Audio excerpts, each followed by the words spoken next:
Alright, magandang araw po sa inyong lahat mga kababayan. Batang Maynila to, it's panoorin natin. Ito po nga, nandito po sa Wakali ay si Congressman Acop at yung nandito po sa kanan ay si Pebbles Talakera. So sila po ay humarap yan po sa TRICOM at matindi po ang revelasyon ni Pebbles Talakera at nilaglag po si Harry Roque, mga kababayan. Si Pebbles Talakera, tropa nila dati nila Maharlika, nila Harry Roque, tropa yan tropa nila Trixie Cruz Angeles, yung mga vloggers na naimbitahan po diyan sa House of Representatives. Magtotropa po yan sila.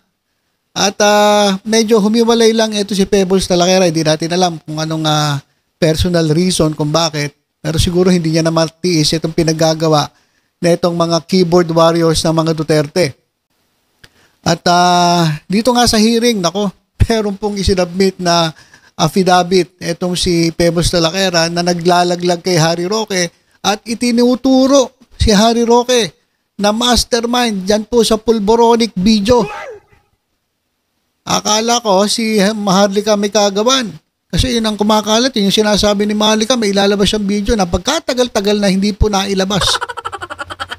At ito, ang nangyari, naglabas sila ng video na AI generated at ang may pakana pala niyan, mga kababayan, ang mastermind pala, walang iya.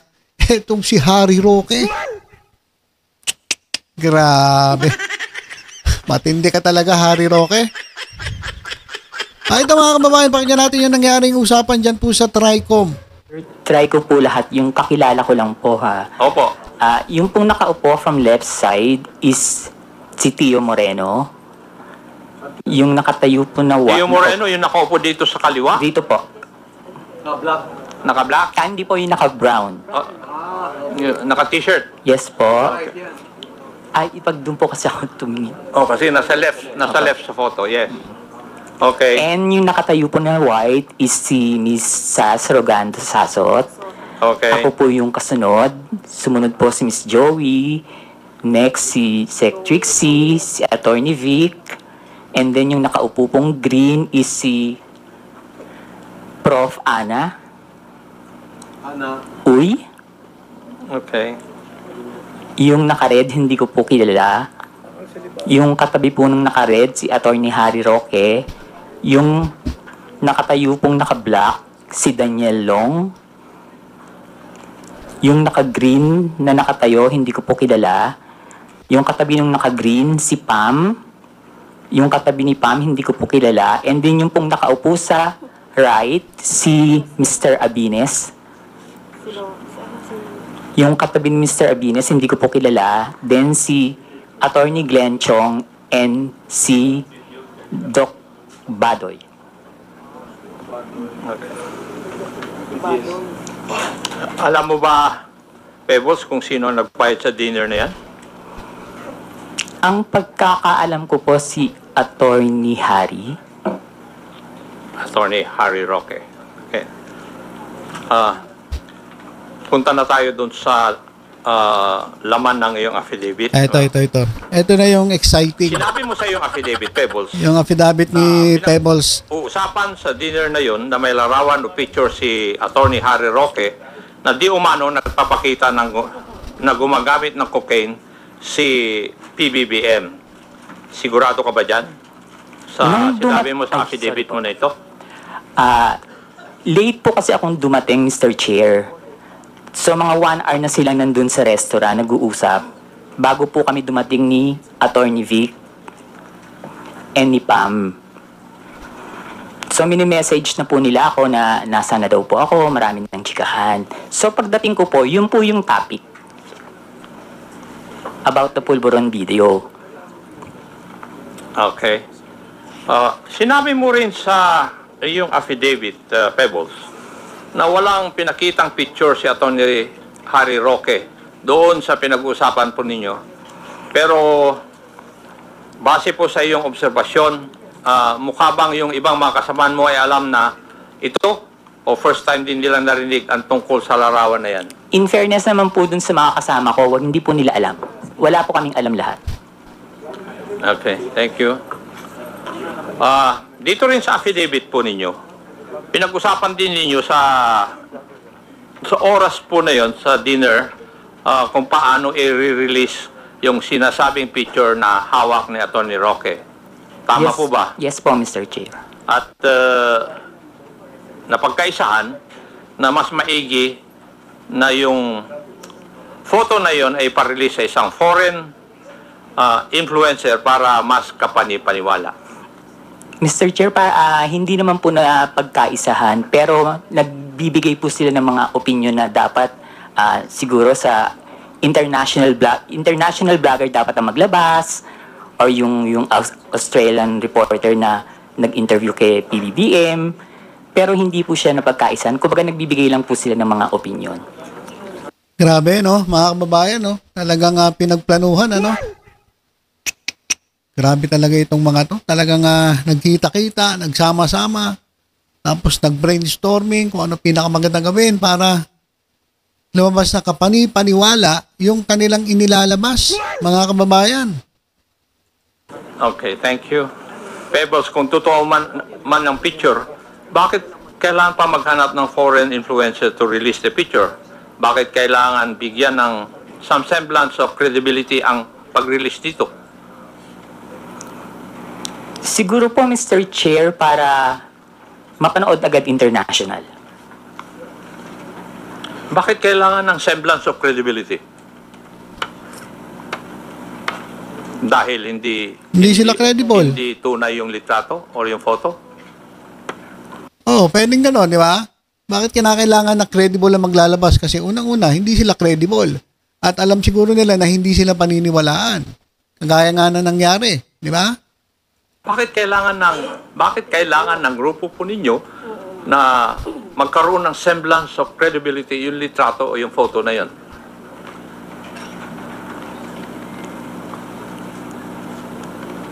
Hindi ko po... Kasi that time po, Mr. Chair, nakikinig lang po ako. Hindi po ako nagbibigay ng opinion na ilabas ng international blogger.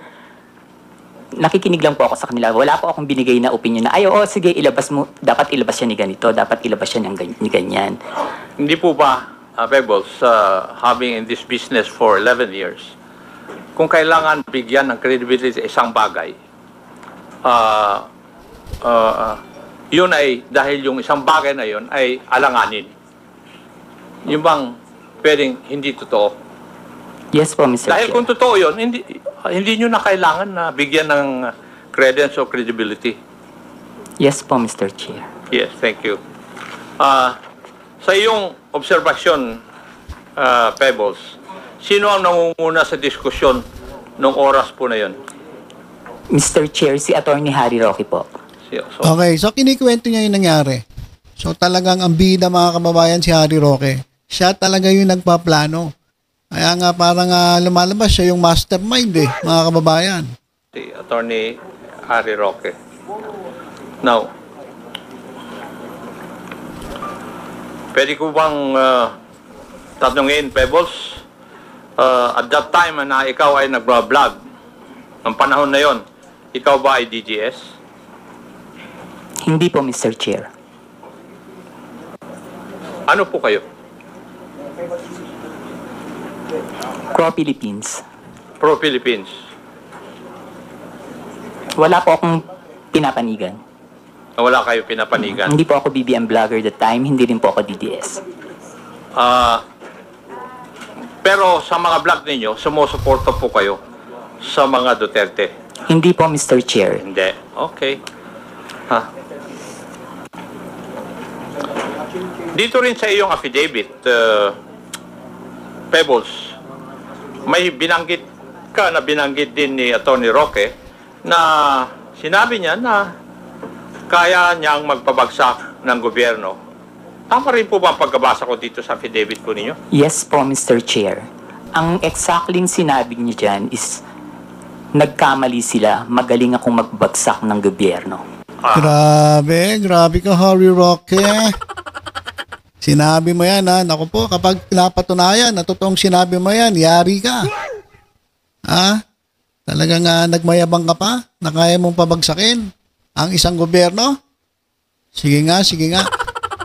Sige nga, tingnan natin kung anong susunod na mangyayari pagkatapos na itong revelasyon na to. Sino ang babagsak? Ang gobyerno o ikaw? Kaya nangahintayin namin, ha? Oh. Sa tingin mo, kaya po ba niya talaga? Mr. Chair, hindi po. Kasi nagtatago po siya ngayon eh. Tama. Tama naman, di ba? Babagsakin niya ang gobyerno. Ngayon nga, nagtatago ang tulonggis. Paano niya makapagbagsak ng gobyerno? Itong harimaw na to. Ha? Meron. Tatawa tuloy si Congressman Akop eh. Tama naman eh. Yabang-yabang mo, magpapabagsakan ng gobyerno. Nagkamali sila, kaya mo pabagsakin ng gobyerno. Tapos ngayon, eto ikaw, anong ginagawa mo? Nagtatago. Puro kayabang. Walang iya ka talaga, Spokso. Patawa ka talaga eh. Yung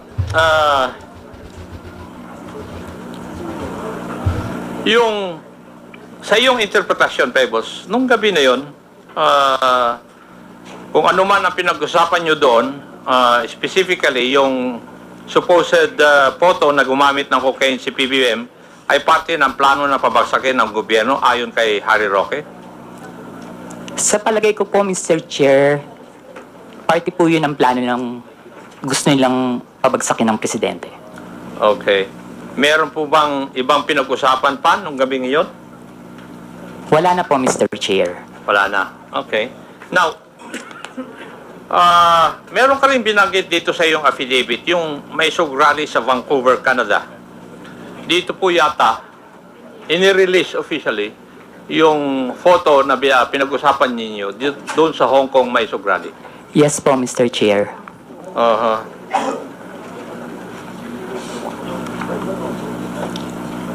Comsec, paki-plus po ang video clip na nagpapakita ng pag-release ng Pulveron video sa rally sa Vancouver.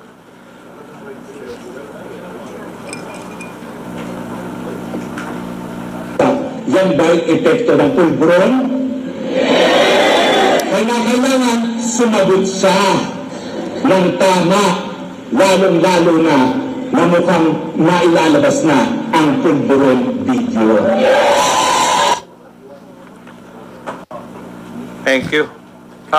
Langya ka talaga, Harry Roque, langya ka talaga, Talagang magtago ka na. Pagtago ka na talaga, Harry Roque. Dahil naglalabasan na yung totoo. At mukhang meron kang kalalagyan. Rally sa Vancouver. Wala po, Mr. Chair. Paano mo, kung wala ka po doon, paano mo nalaman ito? Naka-live po yan, Mr. Chair. Nag-live po sila dyan. May nag-abiso sa'yo na magla-live sila? Wala po, Mr. Chair. Pero kasi, pag binuksan niyo po yung social media, yung Facebook, yan po yung trending. Yun ang trending. Pebbles, mapapansin sa isang video na si Atty. Roque mismo ang nasa entablado at nangunguna sa rally. Tama? Yes po, Mr. Chair. Siya rin ang nagbibigay ng pahayag sa harap ng mga tao, kaya masasabi ba natin na aktibo siyang bahagi ng event na ito? Yes po, Mr. Chair. So, malinaw na si Atty. Roque ang isa sa mga pangunahing personalidad sa rally kung saan inilabas ang Pulveron video. Yes po, Mr. Chair. At base sa video, siya mismo ang nasa sentro ng kaganapan. Tama rin. Yes po, Mr. Chair. Ngayon, ayon din dito sa iyong sinupang salaysay, isa sa mga dumalo sa Vancouver Maisog Rally ay si Maharlika. Yes po, Mr. Chair. Pwede po bang sabihin mo kung sino itong si Maharlika? Si Maharlika po yung isang vlogger niya taga-US. Taga-US. Ayon din dito sa iyong salaysay, parang alam na ni Maharlika ang nilalaman ng video bago pa ito may sa publiko. Bakit po ninyo nasabi ito? Paulit po, Mr. Chair. Ayon dito sa iyong salaysay din, parang alam ni Maharlika ang nilalaman ng video bago pa man ito may sa publiko. Yes po, Mr. Chair. Ano po ang basehan ninyo? Kasi noon pa po niya sinasabi na may video. Okay. Ayon sa iyong affidavit, sinabi mong nagpadala sa iyo ng mensahe si Marlica bago pa man lumabas sa video na tinaguri ang Polvoron video. Tama rin po ba? Yes po, Mr. Chair. Ano po yung nilalaman ng mensahe sa iyo? Na may video po at naka-green na damit si PBBM. Okay. At sinabi mo rin sa iyong affidavit, hinikayat ka ni Maharlika, nasakyan mo ang ilalabas na video. Ano po ang ibig sabihin nito sa iyong konteksto? Ang sabi niya po is, sakyan ko na lang. Kasi po, ang sinasabi ko po sa kanya is, nakakainis kayo, bakit kayo may kopya? Kami wala. So, bakit naman kaya sinabihan ka ni Maharlika tungkol sa video bago pa man lang ipalabas to?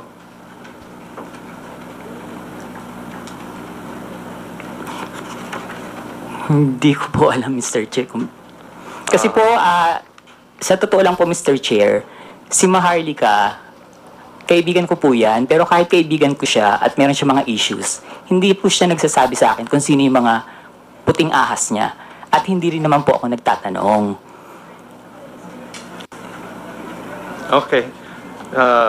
Hindi na po ako magtatanong doon. May ipapakita akong video. Paki-plus po yung video na sinubmit ni Pebbles bilang Annex B ng kanyang affidavit. Comsec. Okay, so hanggang dito na lang mga kababayan ha. So wag na natin ipakita to kasi baka maano tayo. Alam niyo na, community guidelines sa YouTube. So lumalabas mga kababayan, lahat ng ito, yung photo daw, yung video na inilabas nila dyan sa Hong Kong Maisog Rally, ang lahat po niyan, ang may pakana, ay ito pong mga grupo ng mga DDS na nandun po sa litrato kanina sa pamumuno ni Harry Roque. Ayan po ang nandyan po sa sinumpang salaysay ni Pebbles Talakera. Alang iya ka talaga, Harry Roque.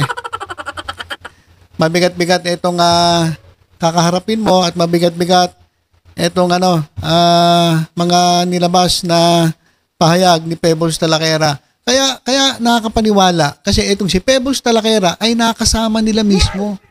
Sila mismo yun, magkakasama sila. Bumaliktad. Yari ka, Harry Roque. Yari ka ngayon. Ito naman, pakinggan natin. Ito namang usapan ng dalawa. Ito, mga kababayan, nag-live din sila. At halatang-halata kay Harry Roque na kinakabahan na. Itong butanding na ito. Maging si Maharlika, naku po. Kailan kaya natin makikita na nakaposa sa itong si Harry Roque? Kasi talagang nadidiin na siya eh. Sangkot sa pogo, kung ano-ano mga pinaggagawa. Inciting to sedition. Tapos ito, noon pa pala talaga niya plano. Pinagmayabang pa niya na kaya niya magpabagsak ng gobyerno. Yari ka. Yari ka. Pakinggan natin itong dalawa naman. Maikli lang. Magandang umaga sa iyo, Dragon Lady Maharlika, at magandang gabi sa mga taga-Pilipinas, no? At I'm sure lahat marami sa ating nanonood ngayon ay napanood din ang mga revelasyon di umano ni Pebbles Talakera. Oh my God. Pero fast forward, ito Okay. kaibigan natin, kaibigan pa rin ba natin ito? Ang tawag ko kasi dyan is si Mother Pebbles Talakera. So, obviously naman, ako personally, alam ko naman kung anong pinanggagalingan ni Pebbles. Alam nyo, bago siya bumaliktad, alam ko, nag-usap naman kami niyan. But sa akin lang, nandun ako sa more na naawa ako, spokes. Pero tilang hindi ko alam kung siya ba ay natutukan ng Jaril or, ay, nawala si spokes. So, tuloy-tuloy tayo palangga, no? Nawawala si spokes. So, sa akin lang, balik ka spokes. Highly the Virgo forever. So, ang sa akin lang mga kababayan, may mga nag-message kasi sa akin na sinasabi na, Maharlika, nilaglag ka na, okay? O nilaglag na kayo ni Pebbles Talakera. Actually, hindi po kami nalaglag. Wala pong nalaglag doon. Kasi, mga palangga, maraming obvious na parang natutukan ng shotgun itong ating kaibigan, si Pebbles. Ang tawagin ko pa rin siya ng Mother Pebbles kasi yun ang nakasanayan ko sa kanya, no? May nagtanong kasi, naaawa lang ako sa kanya. Mga kababayan, alam na alam ko ang kwento niyan. Pero I'm not here para murahin si Pebbles. Pero gusto ko lang idepensa yung sarili ko. Okay? Kasi unang-una, talagang dun sa script na yon, I hope makabalik si Spokes, Dun sa script niya na isa kanyang sinumpaang salaysay na binasa ni Akop, obvious na ito ay tutok. Sabi ni Crycom daw, sabi ni William. Parang shotgun wedding, no, na tinatawag, tinutukan para magsalita lang. So, okay, number one, una idiniin si Spokes Harry Roque, na sinasabi doon na si Spokes Harry Roque ikinuwento ni Pebbles during the Maisog Rally in Hong Kong. I hope pakabalik si Spokes dahil syempre dapat bidang-bida ang saya kapag kasama natin si Spokes Harry at namimiss natin yung ating mga ngiwi-ngiwi at bangag-bangag. Ayun. Teka, message ko lang siya. Balik ka, Spokes, baka may nang signal sa Netherlands. Okay, tuloy natin. Okay, so ngayon, tuloy ko habang wala siya. Grijaldo style, sabi ni Nof Durando. Okay, so ito na lang, pekliin na natin. So pinalalabas nila ni Maharlika at ni Harry Roque na kaya nagsalita si Pebbles Talakera ay dahil natutukan. Kumbaga ay napilita magsalita laban dito sa kanilang mga kaibigan. O mga kaibigan dati dito sa mga DDS keyboard warriors. So yun yung palusot nila. Pero sa tingin ko hindi kasi alam nyo may balita rin ako dati pa talaga. Talagang tumaliktad na ito si Pebbles Talakera. At hindi na siguro niya masikmura yung pinagagawa nitong mga to. Kasi sa totoo lang daw, kasi mga kababayan, yung pulboronic video ay talagang AI generated. Yan po ay fake at hindi po totoo. Ayan po ay lumalabas sa mga investigasyon ng NBI, ng PNP. So tiningnan nila yan, pinag-aralan nila maigi yan at lumalabas talagang fake, deep fake yung video. Kaya wala na silang palusot Ang palusot na lang nila, lalabasin nila na natutukan itong si Pebbles Talakera, napilitan. Katulad ng yung mga nangyari sa Quadcom na may mga nagsalita kasi nga raw kumbaga ay napilitan magsalita. So yan mga kababayan yung yan po yung kwento. Diyan po sa ibinulgar ni Pebbles Talakera na ito talagang si Harry Roque. Tango, tuloy-tuloy mo na yung pagtatago mo kasi talagang mananagot ka sa batas dahil sa ginagawa mo laban dito sa gobyerno. At talagang noong paman, yan nalaman natin na talagang gusto niyang pabagsakin itong BBM administration sa pamamagitan ng iba't ibang fake news, pictures, at videos katulad ng pulboronic video. At siya po ang talagang nangunguna, siya po ang kumbaga mastermind. Siya po nagpapamiting, siya po nagbabayad ng kinakain nila. Syempre, bigatin Daming pera mga kababayan Hanggang ngayon nga, hindi niya pa napapakita yung hinahanap sa kanya ng Quadcom. Nagtatago na. So yan po ang ating update mga kababayan. Medyo humaba na tayo pero kasi gusto kong ipakita sa inyo yung aktual na usapan dyan po sa Tricom at etong sinasabi ni Maharlika at ni Harry Roque na hindi totoo yung sinasabi ni Pebbles at kaya siya nakapagsalita ng ganyan dahil siya ay napilitan lamang, dahil siya ay natutukan. Hindi naman nila sinasabi kung sino yung tagtutok at talagang pinagsalita ito si Pebbles Talakera. Wala namang ganon. So abangan natin ang mga susunod na kabanata. Maganda to mga kababayan. Marami pa tayong malalamang mga pinaggagawa nito ni Harry Roque at netong mga DDS vloggers at mga DDS keyboard warriors. Alright, so yun lang po muna mga kababayan. Tutok-tutok lang po dito sa Batang Maynila. Sa iba pang updates, ingat po tayong lahat. God bless po.